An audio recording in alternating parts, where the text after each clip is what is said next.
আমাদের হিদায়াতের জন্য নাযিল করেছেন।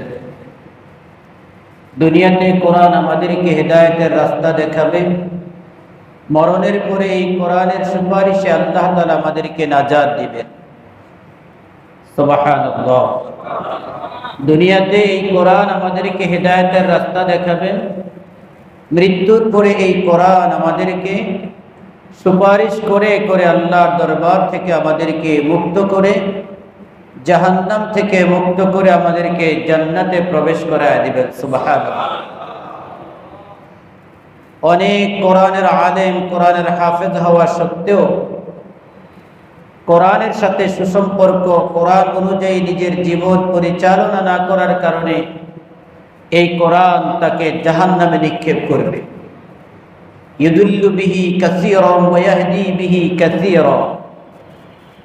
আবার অনেক অজ্ঞ মানুষ কিন্তু কোরআনকে মহব্বত করে, যা জানে যেটা কোরআনের অনুযায়ী নিজে মানার চেষ্টা করে।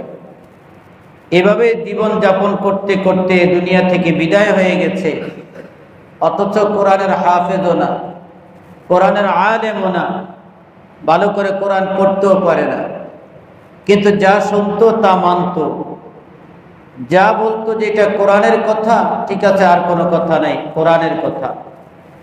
এভাবে নিজেকে কোরআনের সাথে সম্পৃক্ত রেখেছে। আল্লাহ পাকের এই বান্দা কোরআনের সাথে মহব্বত থাকার কারণে পরকালে কোরআন তাকে নাজাতের উসিলা হয়ে যাবে। সুবহানাল্লাহ। এত বড় দামি মজলিসের মধ্যে আল্লাহ সুবহানাহু ওয়া তাআলা এই ফিতনা ফাসাদের যুগে আমাদেরকে বসার সুযোগ করে দিয়েছেন। এটা মালিকের পক্ষ থেকে বহুত বড় দয়া, নিজের জন্য বহুত বড় খুশখবরি, নিজের জন্য বহুত বড় পাওয়া। দুনিয়াতে অনেক কিছুর মালিক হয়েছি, তা সত্ত্বেও কোনো বস্তুর মধ্যে আমি গ্যারান্টি লাভ করতে পারি না যে বস্তু আমাকে নাজাত দিবে। কিন্তু এমন একটা মজলিসের মধ্যে বসেছি, আল্লাহ পাকের কাছে আশা করতে পারি আল্লাহ তাআলা এই মজলিসকে আমার আপনার জন্য নাজাতের উসিলা বানায় দেবেন। সুবহানাল্লাহ।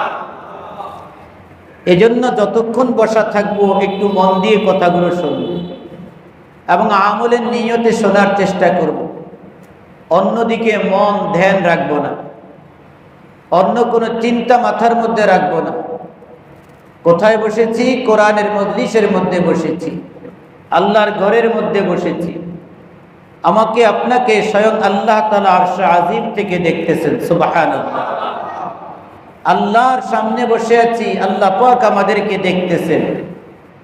সুতরাং নিজেকে খুব গর্ববোধ করা, যতক্ষণ বসা থাকবো গনিমত সমঝো, ये मिलकर बैठने को, এই বসাটাকে, একত্রিত হয়ে বসাটাকে গনিমত মনে করব। আল্লাহর দরবারের মধ্যে বসেছি, সুতরাং অন্যদিকে মনস্ক হব না। সূরা মাইদার 54 নম্বর আয়াতের তাফসীর, গত তাফসীরে কিছু অংশ করা হয়েছে। আল্লাহ পাক রব্বুল আলামিন এই আয়াতের মধ্যে বলেছিলেন, হে ঈমানদারেরা, যদি তোমরা আমার দ্বীন থেকে যদি তোমরা গাফিল হয়ে যাও, আমার দ্বীন ছেড়ে দিয়ে যদি তোমরা অন্যদিকে পদার্পণ করো, অন্যদিকে যদি তোমরা পরিচালিত হও, তাহলে আমি আল্লাহ তাআলা তোমাদের জন্য এই শক্তি প্রয়োগ করতে সক্ষম, তোমাদেরকে পরিবর্তন করে দিয়ে তার স্থানে এমন জাতিকে আমি নিয়ে আসব, যেই জাতি আমাকে ভালোবাসবে, আমিও তাদেরকে ভালোবাসবো। সুবহানাল্লাহ। এটা আল্লাহ পাকের কথা, আল্লাহ পাকের ধমক। তোমরা আমাকে ছেড়ে দিও না, আমার দ্বীন ছেড়ে দিও না, আমার বন্ধুদেরকে ছেড়ে দিও না, আমার কালামকে বাদ দিও না। এগুলো ছেড়ে দিয়ে যদি তোমরা মনচাহি জিন্দেগি অবলম্বন করো, মুমিনদের পথ ছেড়ে দিয়ে যদি বেঈমানদের পথ অবলম্বন করো, আমি আল্লাহর নির্দেশনা ছেড়ে দিয়ে যদি মনের নির্দেশনাকে যদি অবলম্বন করো, মনে রাখবে ফাসাউফা ইয়াতিল্লাহু বিকৌমিন, আমি অচিরেই এমন জাতি নিয়ে আসব, যেই জাতি আমার হুকুম মানবে, যেই জাতি আমার নির্দেশনাকে পছন্দ করবে, ফলে আমি আল্লাহ তাআলাও তাদেরকে পছন্দ করব। সুতরাং তোমরাও যদি আমার হুকুম মানো, তোমরাও যদি আমার বিধান মেনে চলো, তোমরাও যদি আমি আল্লাহ তাআলাকে ভালোবাসো, আমার এই ওয়াদা তোমাদের জন্য প্রয়োগ হবে, প্রযোজ্য হবে। আমি আল্লাহ তাআলা তোমাদেরকেও মহাব্বত করব। সুবহানাল্লাহ। এতটুকু কথার মধ্যে আমি এটা স্পষ্ট করে বুঝতে পেরেছি, আল্লাহ পাকের ভালোবাসা পাওয়ার জন্য একেবারেই সহজ হলো আল্লাহর রং নিজের গায়ের মধ্যে লাগানো, আল্লাহর হুকুম নিজের আমলের মধ্যে প্রয়োগ করানো, আল্লাহর হুকুম নিজের জিন্দিগির মধ্যে বাস্তবায়ন করা। যে ব্যক্তি করবে তার গায়ের রং কেমন, তাকে দেখতে কেমন দেখা যায়, সে কোন এলাকার মধ্যে থাকে, কত কোটি টাকার মালিক, আল্লাহ পাক এগুলো কিচ্ছু দেখেন না। সরাসরি আল্লাহ তাআলা তাকে ভালোবাসেন, তাকে আল্লাহ তাআলা নিজের বন্ধু বানায় নেন। সুবহানাল্লাহ। যারা আল্লাহ পাকের সাথে সম্পর্ক করে তাদের অনেকগুলো গুণ। এক নাম্বার গুণ হলো তারা মুমিনদের সাথে, পরস্পরের সাথে তারা নম্রতা আচরণ করে, পরস্পর মুমিনের সাথে বন্ধুত্ব সুলভ আচরণ করে। যারা আল্লাহকে মহাব্বত করে, আল্লাহকে ভালোবাসে, তাদের এক নাম্বার গুণ কি? তারা আল্লাহ তাআলার বান্দা, মুমিন বান্দাদেরকে তারা মহাব্বত করে, নম্রতা প্রদর্শন করে। আল্লাহর শত্রু যারা, বেঈমান যারা, কাফের যারা, তাদের সাথে তারা আপোষহীন থাকে। মুমিনের এক নাম্বার গুণ, যেই মুমিন আল্লাহকে ভালোবাসে, আল্লাহ যেই মুমিনকে ভালোবাসেন, এই মুমিন তার এক নাম্বার গুণ কি? সে পরস্পর মুমিনের সাথে নম্র আচরণ করে, আর কাফের বেঈমানের সাথে পরস্পর সবাই ঐক্যবদ্ধভাবে তারা আপোষহীন থাকে। কোনোদিন তাদের সাথে কোনো বিনিময় চলে না, নম্রতা চলে না, কারণ তারা বেঈমান, আমরা ইমানদার। সমস্ত মুমিন এক যুগে এক ঐক্যবদ্ধ হয়ে তারা কাফেরের মোকাবেলায় অটল অনড় তারা থাকে। এটা মুমিনের এক নাম্বার গুণ। আল্লাহ তাআলা এই সম্পর্কে কোরআনুল কারীমের মধ্যে সূরা ফাতহের শেষ আয়াতের মধ্যে আল্লাহ বলেন, মুহাম্মাদুর রাসূলুল্লাহ, মুহাম্মাদুর রাসূলুল্লাহ والذين معه أشداء على الكفار رحماء بينهم تراهم ركعا سجدا يبتغون فضلا من الله ورضوانا।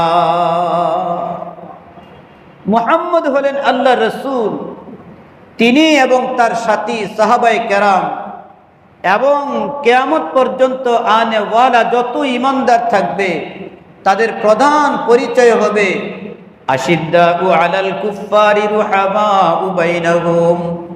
কাফেরের সাথে তারা আপোষহীন থাকবে, কাফেরের মোকাবেলায় তারা অটল থাকবে, কাফেরের বিরুদ্ধে তারা শক্ত থাকবে, তারা কোনোদিন মাথা নত করবে না।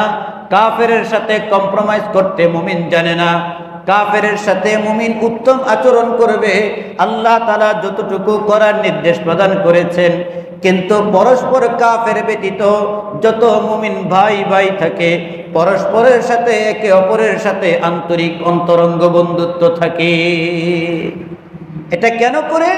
বলে আল্লাহর সন্তুষ্টি অর্জন করার জন্য। কার সন্তুষ্টির জন্য বলেন? আল্লাহর সন্তুষ্টি অর্জন করার জন্য।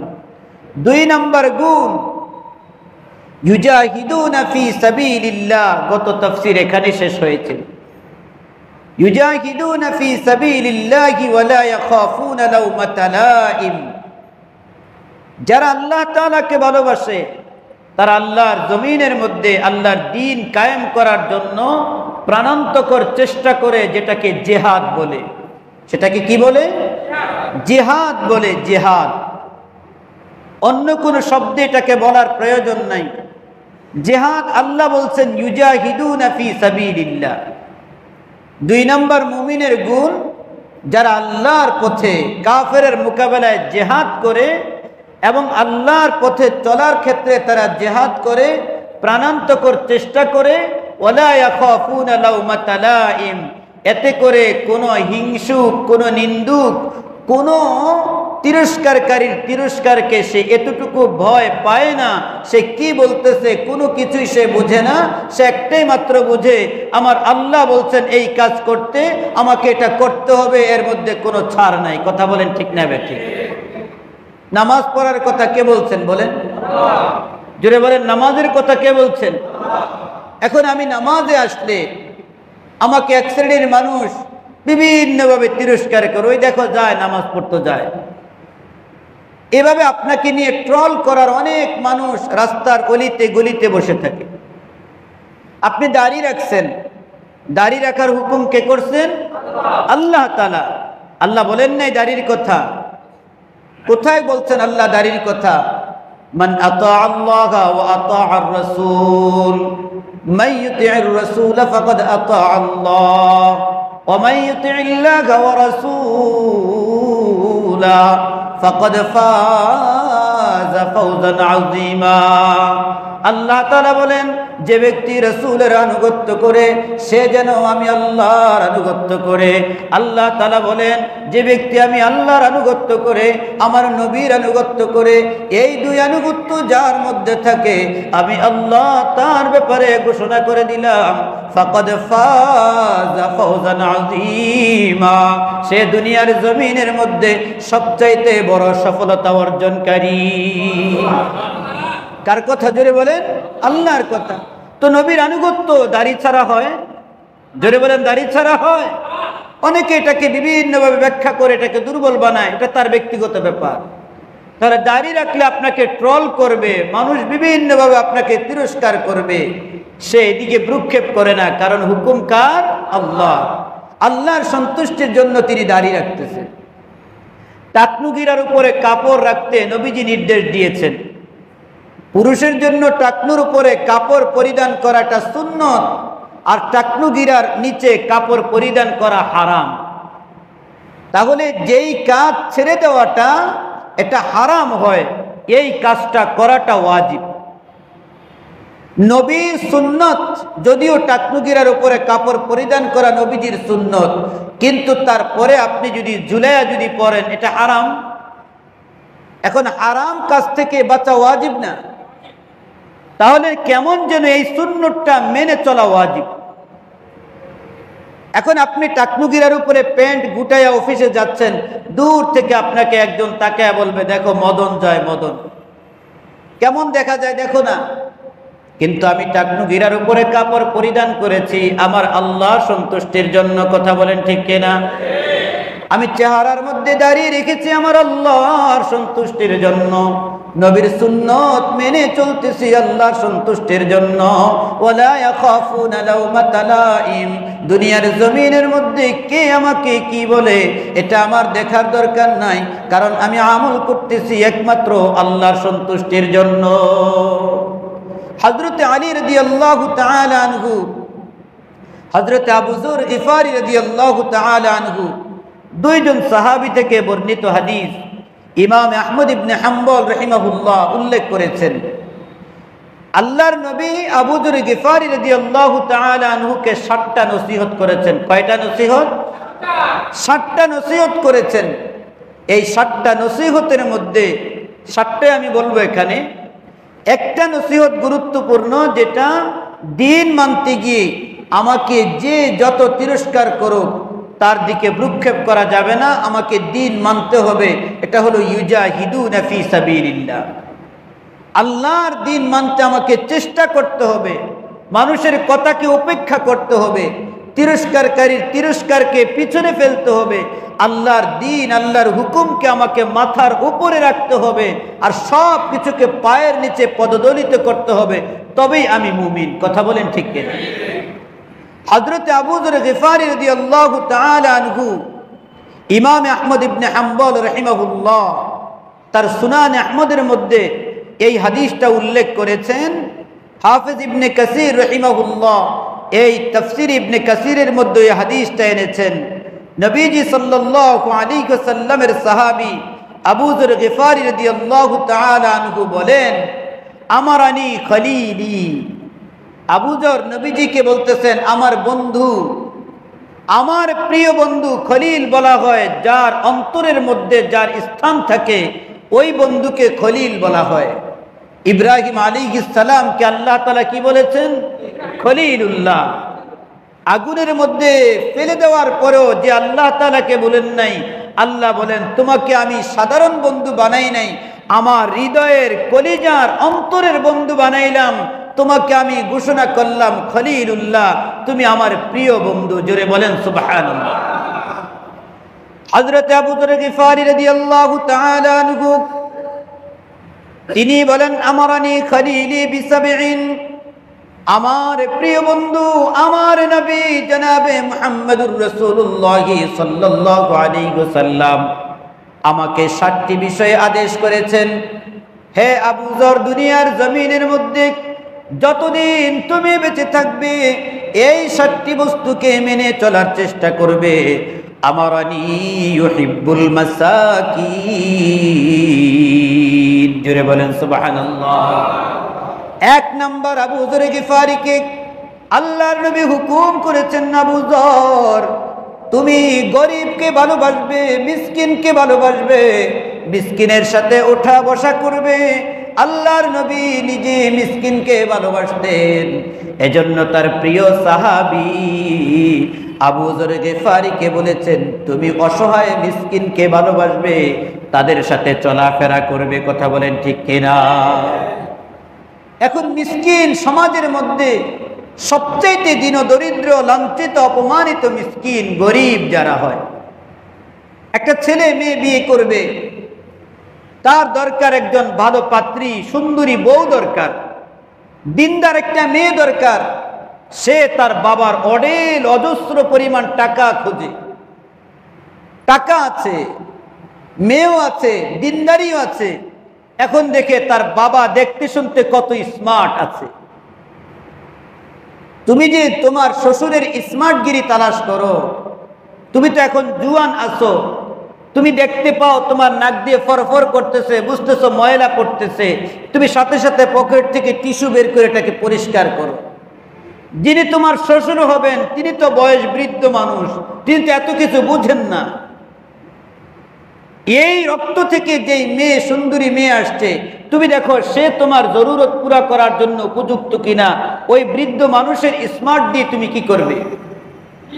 নবীজি সাল্লাল্লাহু আলাইহি ওয়াসাল্লাম আবু যরকে বলেন 1 নাম্বার তোমাকে নির্দেশ দিলাম, তুমি গরিবকে ভালোবাসবে, তাদের সাথে ওঠা বসা করবে, তাদেরকে ঘৃণা করবে না, তাদেরকে তুচ্ছ তাচ্ছিল্য করবে না। সমাজের মধ্যে যদি গরিব মানুষ না থাকে, রিক্সা ড্রাইভার যদি না থাকে, সুইপার যদি না থাকে, বাজারের মধ্যে যদি মিনতে যদি না থাকে, এ জাতীয় শ্রমিক যদি সমাজের মধ্যে না থাকে, কোনোদিন আমি আর আপনি চলতে পারবো না, আমার আপনার জীবন ব্যবস্থা অচল হয়ে যাবে।